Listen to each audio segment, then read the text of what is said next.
Estamos en otra edición más de su programa, muchachos, Red de Negocios. Y bueno, les comentamos que en esta ocasión tenemos directamente, bueno, tenemos ya un invitado de la casa, un amigo de la casa, podríamos mencionar. Tenemos a Gilbert Cáceres, que el día de hoy nos va a contar su faceta también, no solamente como cantante, sino también como profesor. Y bueno, él nos va a dar un poquito más de detalles. Y bueno, mi querido Gilbert, bienvenido al programa y muchísimas gracias por estar en el programa de Red de Negocios. El aplauso para ti.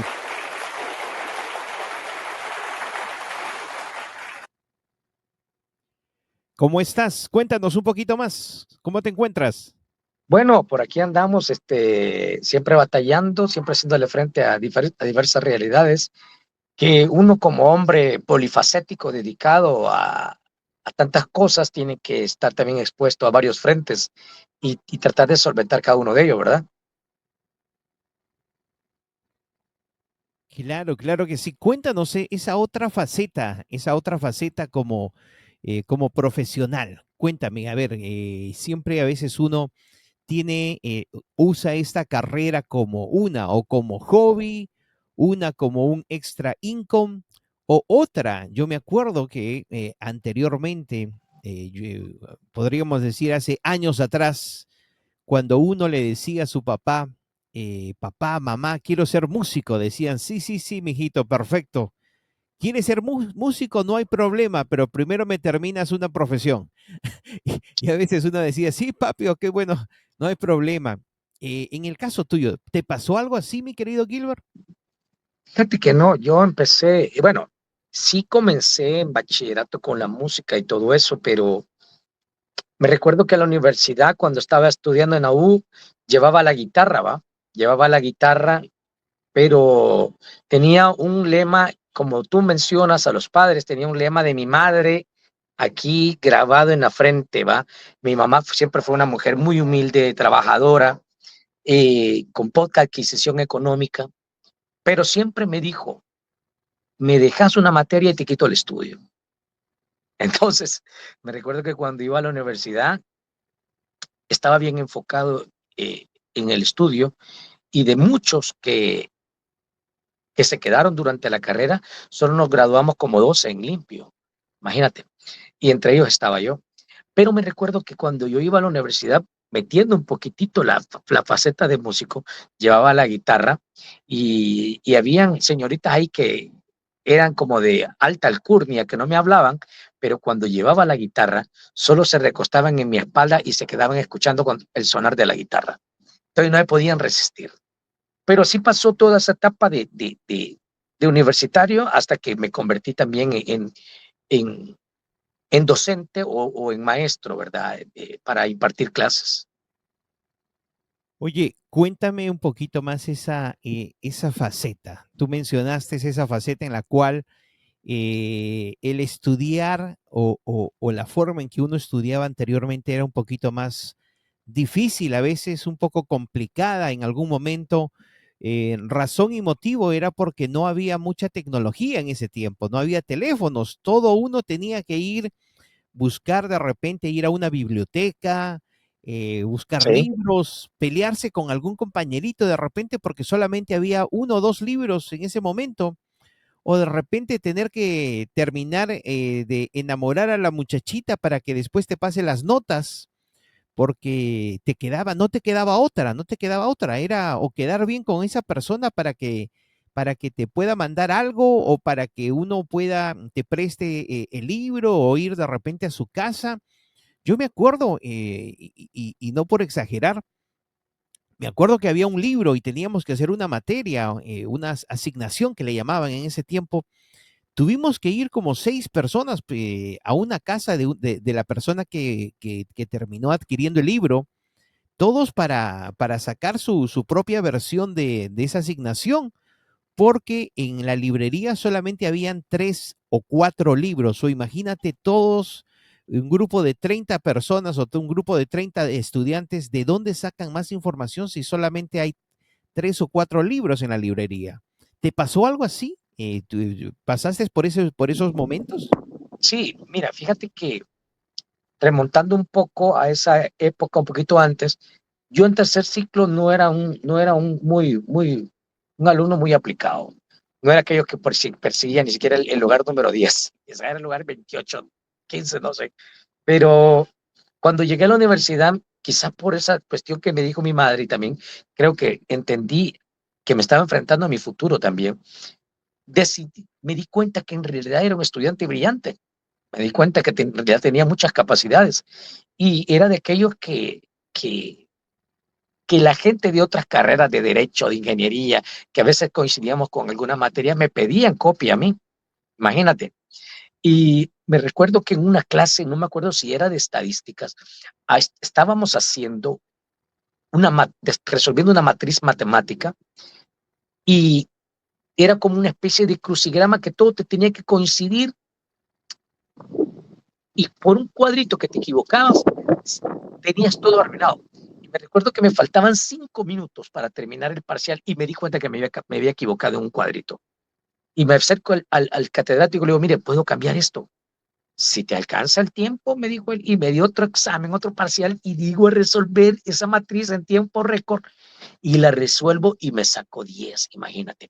Entonces me di cuenta de que de verdad era un alumno brillante y en aquel entonces, como tú bien lo dices, no contábamos con ChatGPT, no contábamos con pedir por inteligencia artificial que nos resolviera este ejercicio o lo otro, en absoluto, todo era fotocopiar separatas, todo era, ¿cómo se llama?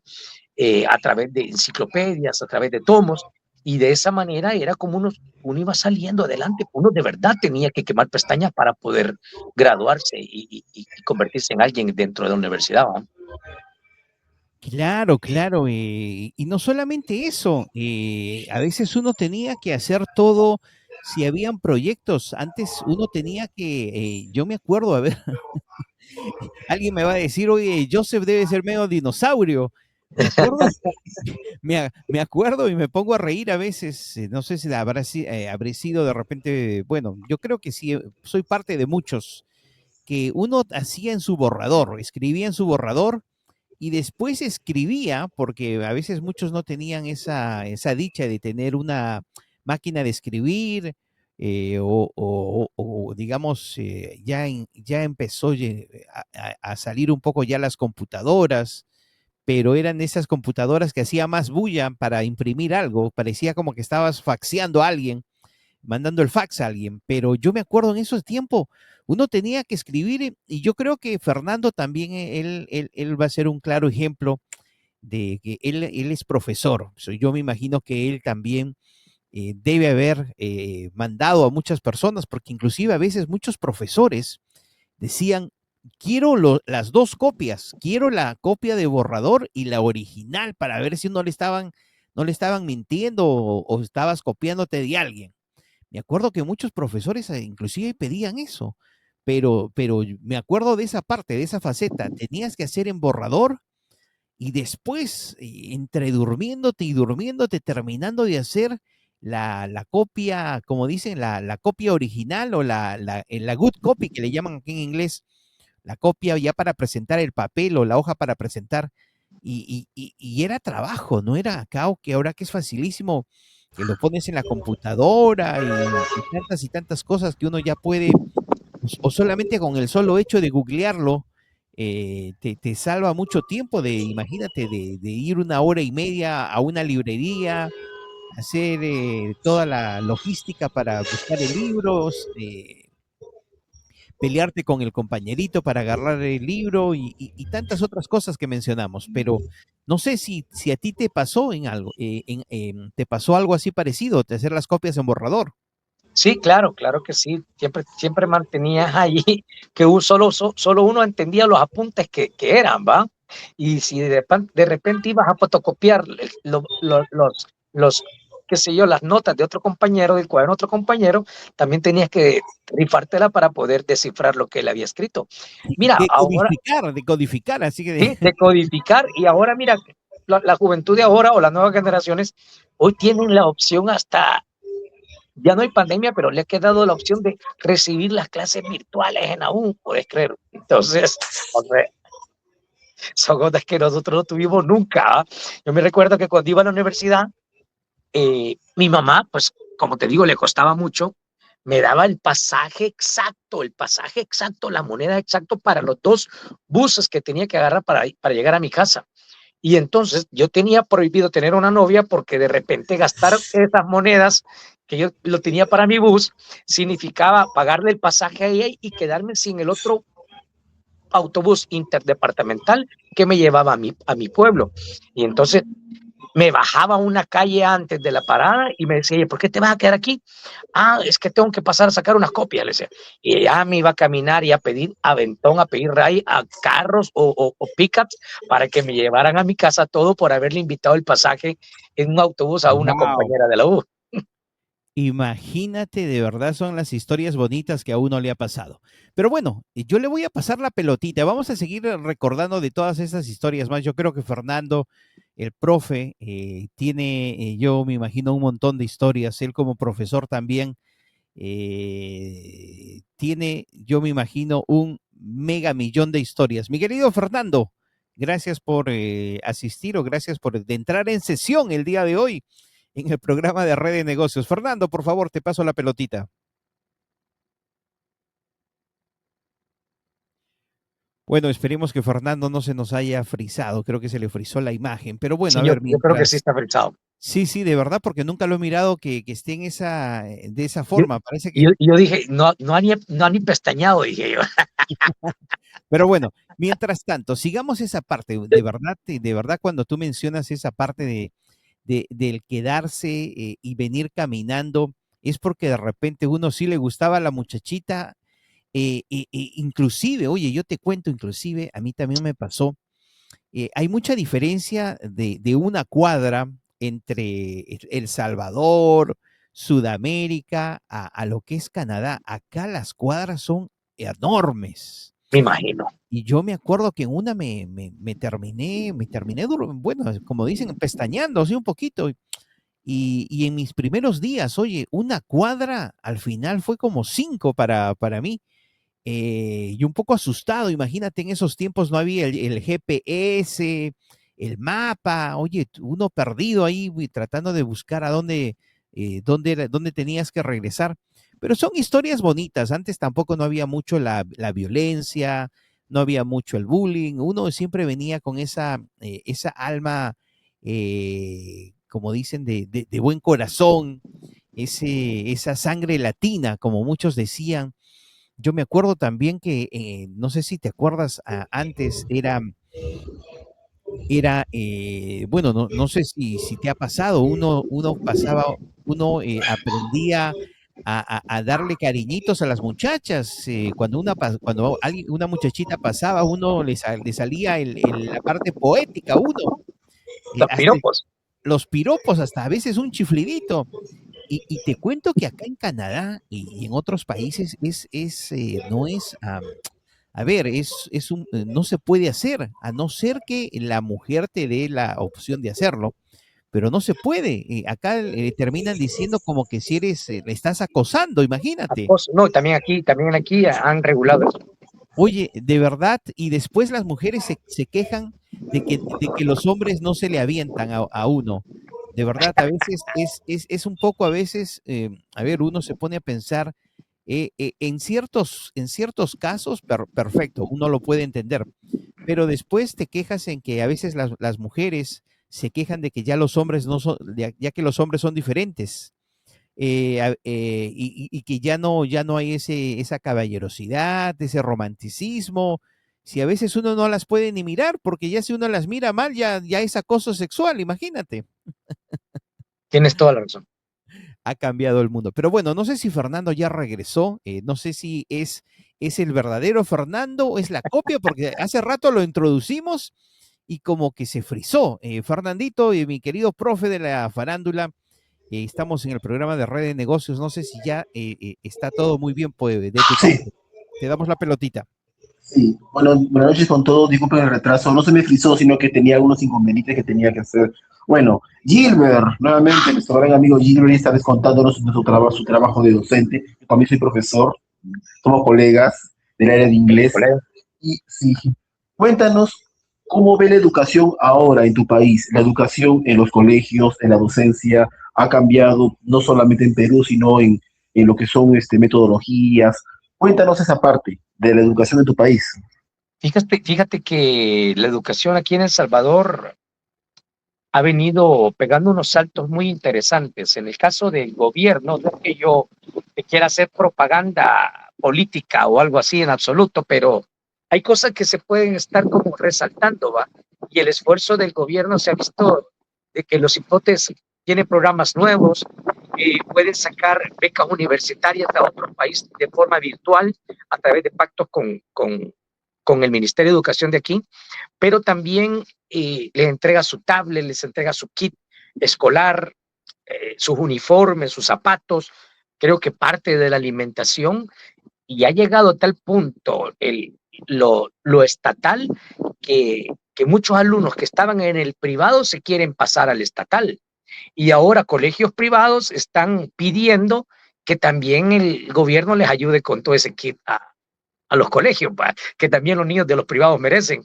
Entonces sí, está brindando como herramientas para que los alumnos puedan desarrollarse y puedan tener pues más recursos para poder investigar, para poder trabajar y tener acceso a un video educativo y cosas así.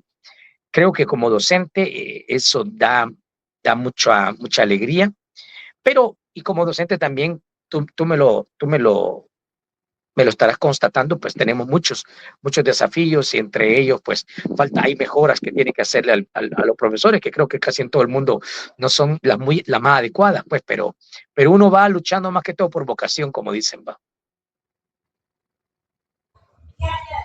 ¿Hay alguna solución que se pueda hacer para mejorar la metodología de los profesores? A ver, en tu país, por ejemplo. Mira, creo que la capacitación constante es muy importante y a veces no se quiere sacrificar un día de trabajo por una capacitación al maestro, ¿va? Pero también creo que estas metodologías deben en el caso de aquí de El Salvador, en el caso aquí de El Salvador, creo que han logrado ciertos convenios con Finlandia, que, que no es el licor, no, es el lugar que tiene un gran prestigio prácticamente sobre la educación en vanguardia. Entonces, están logrando e implementando ciertas metodologías de Finlandia. Yo realmente aún no estoy trabajando dentro del Estado, he estado más que todo en lo privado, pero con influencias españolas, pero precisamente mañana tengo una entrevista dentro del Estado para ver, a ver si puedo ingresar o no. ¿Cómo ves la educación, por ejemplo, lo que era en época de pandemia, las clases virtuales, que bueno, creo que la gran mayoría han tenido las clases virtuales porque fue época de pandemia? ¿Tú crees de que las clases virtuales hoy en día, de alguna manera, siguen beneficiando al pueblo, al país, lo que son las clases online que todavía hay, lo que son plataformas, Zoom, Google, etcétera, etcétera, etcétera? Cuéntanos. Sí, creo que de una u otra manera para aquellos alumnos que de verdad sí ponen de su parte y quieren aprovechar ese recurso tecnológico y como lo decíamos anteriormente con Joseph, eh, evitar ese recorrido, grandes distancias y todo, y lo podemos hacer desde la comodidad de nuestra casa, creo que se puede hacer. No, no a cabalidad como estar de forma presencial, pero sí, en la pandemia se vio que resultó, tal vez no al 100% con la dedicación de los alumnos, pero sí era efectivo con aquellos que sí querían. Y ahora, hoy en día, como yo estaba hablando anteriormente, hoy en día esa modalidad se ha quedado, porque mi hija, por ejemplo, entró a la universidad este año, mi hija menor, y decía modalidad presencial, modalidad virtual. Obviamente la estamos mandando a que vaya a la universidad, ¿va? pero, pero le ofrecen la modalidad virtual, o sea, ella se puede conectar desde aquí de la casa para recibir su clase, aunque no vaya a la universidad, ¿va? Pero sí es muy importante e igual, de una u otra manera, a veces cuando hay temporales, alguna tormenta que se acerca, se activa la modalidad virtual y es un recurso que siempre está latente dentro del Ministerio de Educación, tanto para instituciones privadas como públicas. Qué interesante, mira qué interesante. Eso es importante. El estudio no debe retrasarse, siempre tiene que tener un equilibrio especial, lo que son lo que es la metodología, rúbricas, en Perú le llaman rúbricas a las estrategias y reglas de cómo el profesor puede tener esa metodología adecuada al maestro. Sabes que en los años 80 la educación en los colegios era bastante distinta a la de ahora. Ahora como que ya hay un centro, un equilibrio para que el alumno pueda enfocarse y tener esa motivación para que para que el alumno tenga esa certeza, ese equilibrio de aprender mejor. Qué interesante. Bueno, vamos con Joseph por las siguientes preguntas. A ver, Joseph. Claro que sí, bueno, para las personas que están con nosotros, no se olviden, estamos disfrutando del programa de Red de Negocios con la compañía de mi querido Gilbert, de verdad, con un hermoso paisaje, de verdad. Parece que estuviera dentro de la naturaleza, parece que estaría conquistando, si hubiera estado, estaría participando en en esa película de Safari o de ¿cómo se llama? Y otra película de Anaconda, más, tipo. Anaconda, de verdad, o de No hay ningún nombre. Jumanji, de verdad, muy buena la decoración, mi querido Y está haciendo un Gilbert. viento, ya te diste cuenta, ¿va? No, no, de verdad tengo miedo de que el viento te vaya a volar y de repente, imagínate, una transmisión de red de negocios en vivo, mi querido Gilbert, agarrándose del árbol para no volarse. Imagínate, ahí De, podrías inspirarte para sacar una nueva canción. de hecho, aquí me vengo a sentar para tocar. Ah, mira, qué interesante. Oye, ya que Fernando te estaba hablando de todo lo que es la metodología, lo bonito que se ha vuelto de repente para los muchachos y alumnos que sí saben aprovechar las clases virtuales, y de verdad, en casi en la mayoría de países se ha quedado eso. Ahora inclusive uno se puede autoeducar siguiendo cursos que antes no había. Antes tú tenías que ir presencialmente para que te tomen attendance, que le llaman asistencia. Sí, sí, sí, claro. Inclusive yo me acuerdo en los colegios también, la asistencia era primordial, el profesor te tenía que mirar. Ahora no, ahora con tal que digas, sí, estoy presente en el video, ya te toman como presencial, pero muchos y los muchachos que sí saben apreciar, te salvas el tiempo de prepararte solamente para asistir a clases, te salvas de todo el trayecto para ir a llegar a la institución o al colegio, te salvas el tiempo de regresar, te salvas todo ese tiempo digamos, son 8 horas ahí constantes o de repente 6 o 7 horas constantes en algún lugar. Y eso todo lo puedes hacer desde el lugar de tu casa. Lo único que sí se pierde es de repente a ver, la interacción con algún muchacho o muchacha o amigo, pero bueno, si lo sabes hacer bien, yo creo que al final eso lo puedes hacer ya después de clases. ¿Cómo has mirado en el caso tuyo? ¿Tú piensas que todo esto es a favor de lo que es la educación? Un poquito en contra, porque ahora a veces los alumnos ya no te prestan mucha atención cuando uno está dictando clases. O de repente, yo me acuerdo anteriormente, los profesores, especialmente los de matemáticas, los que te daban miedo, pero te hacían entender, y Sí. los que eran amigables y no te enseñaban nada. Eh, ¿Cómo has mirado que ha cambiado todo esto dentro de lo que es la educación y tú, especialmente tú como profesor de música? Bueno, mira, yo creo que no me dejarán mentir. Creo que como maestro tenemos que hacer que los alumnos sean críticos, antes que nada. Que sean críticos, que se den cuenta, plantearles no solo la importancia del contenido, sino plantearles los desafíos que tienen estas nuevas generaciones de cara al futuro, de cara al presente. Yo les digo sinceramente, mira, hoy en día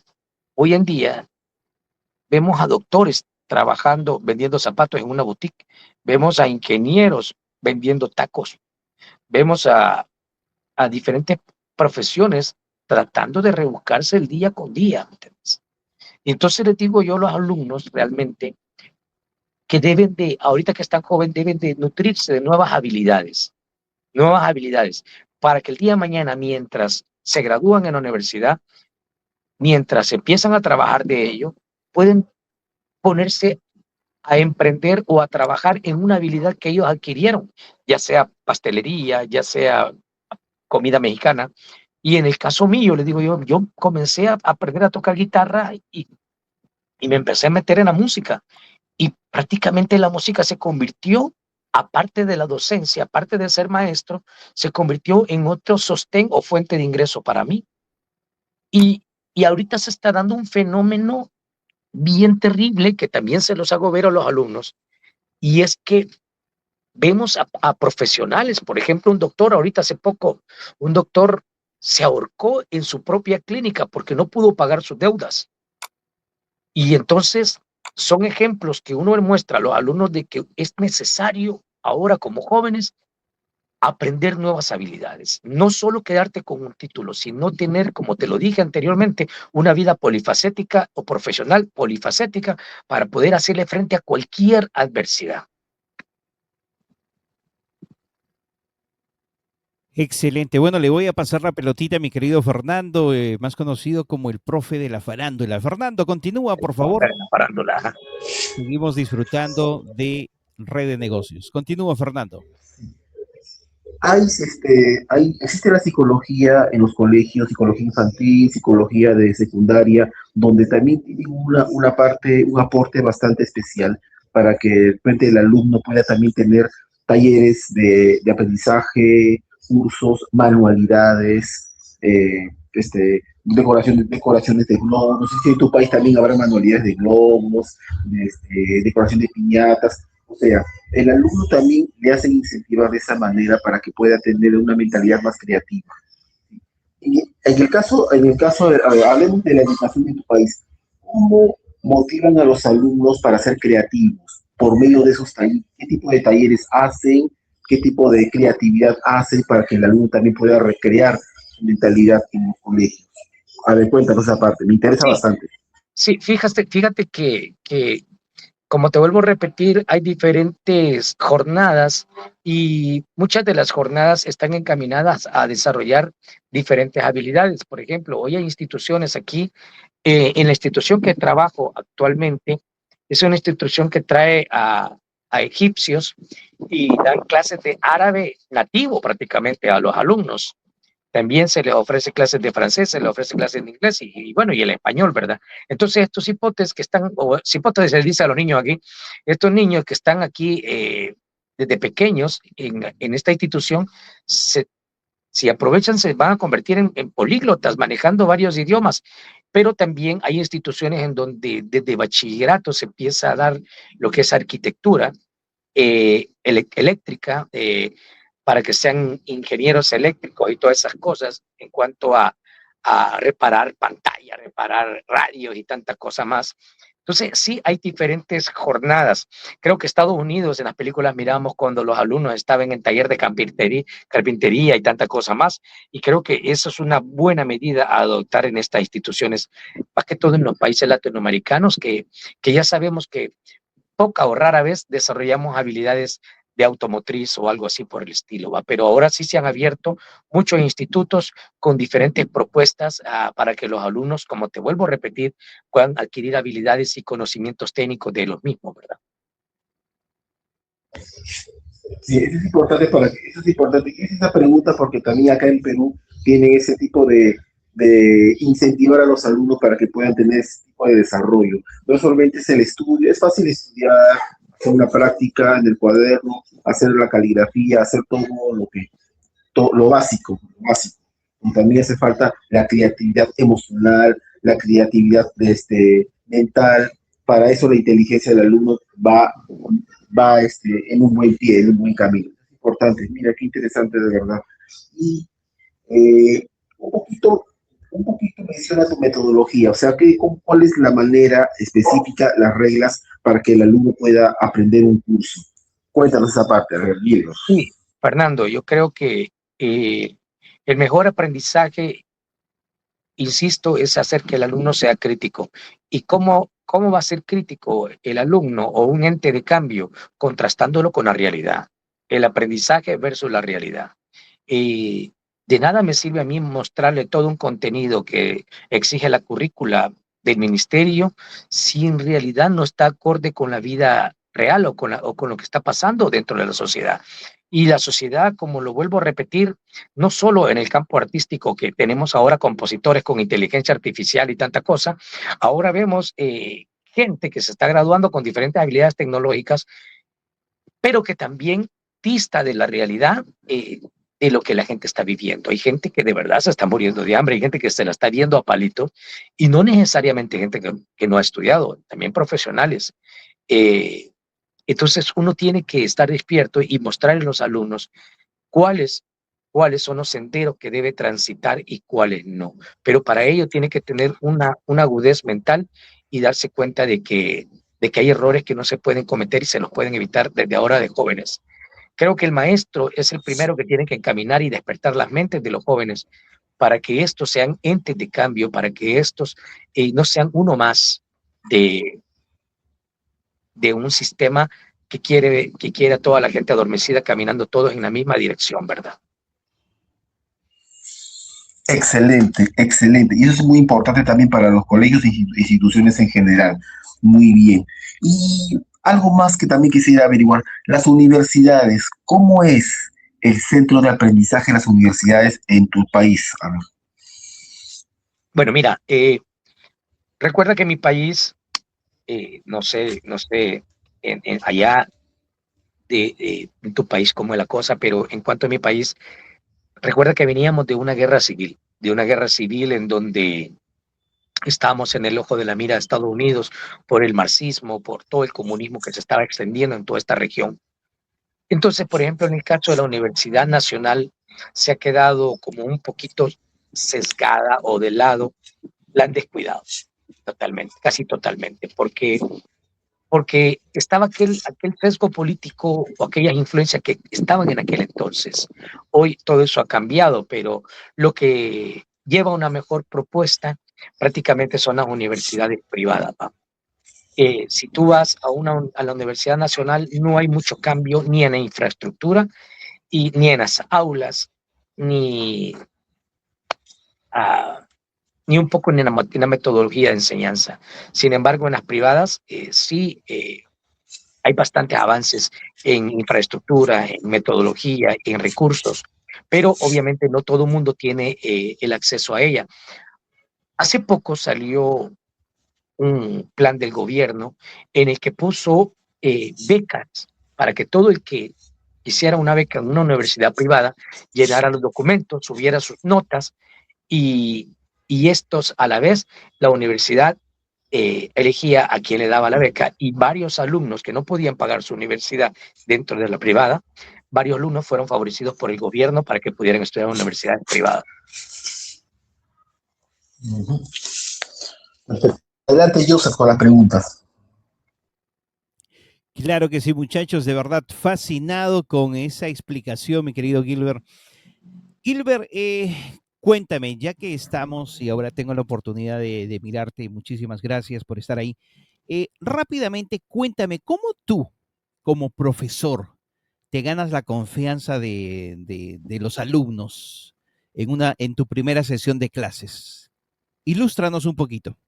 Bueno, mira, yo creo que uno tiene que ser genuino y darse cuenta si uno tiene o no vocación, porque desde el momentito que yo me subo al escenario y tenga a miles de personas como fuera en el Estadio Mágico González, cuando le abrí el concierto a Ricardo Arjona, esa misma emoción la pongo cuando yo tengo a 2 o 3 o 5 o 10 personas en un bar escuchando.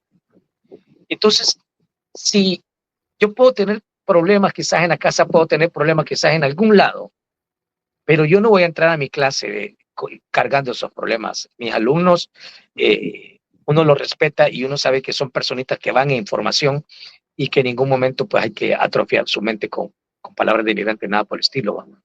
Creo que, creo que hay que ser genuino, transparente y demostrarles a ellos que si yo les hablo de hacerle frente a la vida, de adquirir nuevas habilidades, les tengo que predicar con mi ejemplo, de ellos se tienen que dar cuenta de que quien está hablando es alguien que de verdad también lo está logrando, que las cosas sí pueden ser posibles, que no se trata de solo escribir en el cuaderno y presentar un informe, que si se equivocó se puede corregir, que si se equivocó es el momento justo para poder aprender, ¿verdad?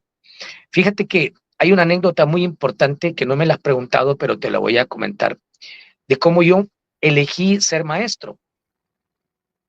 Estaba en la universidad, bueno, no, perdón, estaba yo en tercer ciclo, estudiando séptimo, octavo de tercer ciclo de básica, y tenía un profesor que se llamaba Remberto, que en paz descanse. Yo te dije, en esa época yo no era un alumno tan metido en el estudio, yo era más deporte, más fútbol. Entonces siempre estaba en la selección de fútbol y todo eso. Pero recuerdo que una vez este profesor, en medio de todo el grado, comenzó a leer las notas del examen y decía, Héctor, 10, Jaime, 9, Tatiana, 9. Y después de leer un montón de buenas notas, leyó la mía y dijo, Gilbert, 5. Dijo. Y entonces, cuando me dijo 5 o 4, no me acuerdo, comencé a pensar en mi mamá. Y dije yo, pobrecita mi madrecita ahí haciendo esto, haciendo lo otro, yo aquí sacando malas notas. Bueno, y fue una autorreflexión bien tremenda la que tuve. Y después de que el profesor leyó todas las notas, me pregunta a mí, ¿cuánto te dije, Gilbert? 4, le dije. Te dije 8, me dijo. No, profesor, me dijo 4. 8 te dije, me dijo. Profe, me dijo 4. Gilbert, 8 te dije. Me dijo. Y cuando él me dijo eso, entendí que no me estaba regalando una nota, sino que me estaba dando una oportunidad para que me pusiera otra vez, despertara y que el estudio no me valiera tanto, ¿va? No dejé ningún grado, pasé todas las materias, pero me recuerdo de ese profesor de sociales que me dio esa oportunidad y cuando llegué a la universidad elegí ser un profesor de sociales.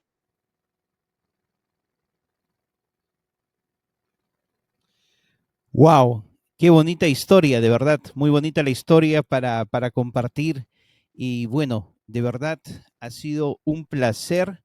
Muchachos, ya casi sí estamos ya entrando a la recta final del programa. Oye, de verdad, cuando uno disfruta la compañía de alguien, el tiempo vuela y yo estoy un poco preocupado porque tengo miedo que el viento se lo vaya a llevar. Y imagínate, mañana termina en México, mi querido Gilbert, va a decir, wow, el Señor, o como dicen, el destino me llevó a México, pero volando.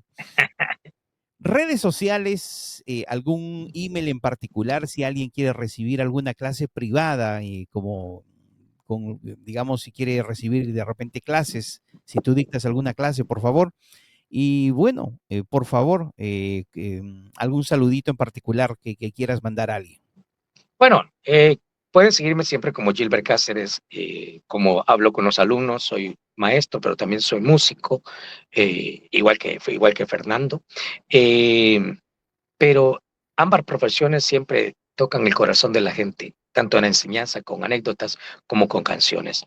Pueden seguirme como Gilbert Cáceres, estoy a la orden, he dado clase a gente virtual de música para gente de Estados Unidos y así sucesivamente, pero igual pueden seguirme en cualquier plataforma que de repente subo anécdotas como la que acabo de contar y cada anécdota la verdad que tiene su enseñanza y ese toquecito de aprendizaje para no equivocarse en la vida.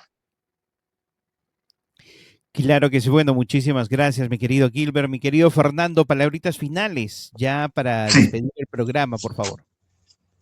Bueno, hace un programa muy especial, va a ser un programa bastante ameno porque se ha hablado bastante de la educación. Yo a mí me encanta ser profesor, me encanta ser docente y el ser docente, eso me faltó decir, nos gusta porque damos de lo que nosotros hemos, de nuestro conocimiento, o sea, damos esa libertad, esa oportunidad al alumno de que se sienta cómodo, de saber de saber cómo es el curso, cómo es la metodología, cómo es la motivación. Eso es importante.